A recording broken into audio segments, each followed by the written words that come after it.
இன்றைக்கி கடவுள் நம்மளுக்கு கொடுத்துருக்க வசனம் ரோமர் 8:30. எவர்களை முன் குறித்தாரோ அவர்களை அழைத்தும் இருக்கிறார், எவர்களை அழைத்தாரோ அவர்களை நீதிமான்களாக்கியும் இருக்கிறார், எவர்களை நீதிமான்கள் ஆக்கினாரோ அவர்களை மகிமைப்படுத்தியும் இருக்கிறார். இந்த வசனத்தை கொண்டு கடவுள் நம்மகிட்ட என்ன சொல்கிறத பார்ப்போம். கடவுள் நம்மளை தேர்ந்தெடுத்துக்கிறதே பெரிய பாக்கியம்.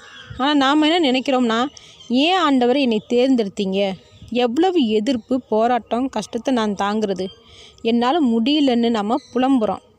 ஏன்னா கடவுள் நம்மளை அழைத்திருக்கிறாருன்னா ஆட்டோமேட்டிக்காக நம்ம நீதிமான்களாக தான் வாழ முடியும். நாமளே நினச்சாலும் நம்மளால் தப்போ பாவமோ செய்ய முடியாது. அதுதான் தேவனோட வல்லமை.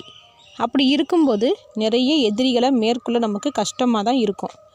அப்போ போராட்டம் கஷ்டம் நம்மளோட வாழ்க்கையில் இருந்துகிட்டே தான் இருக்கும். ஏன்னா உலகத்தில் நம்ம நல்லவங்களை வாழ்ந்தால் நம்மளுக்கு எதிர்ப்பு தான் அதிகமாக இருக்கும். ஆனாலும் தேவன் நம்மளை இந்த போராட்டத்துலேயும் கஷ்டத்துலேயும் அழிந்து போக விட மாட்டார். கண்டிப்பாக நம்மளை மகிமைப்படுத்துவார். நம்மளை தேர்ந்தெடுத்தவர் நம்மளை கைவிட மாட்டார்.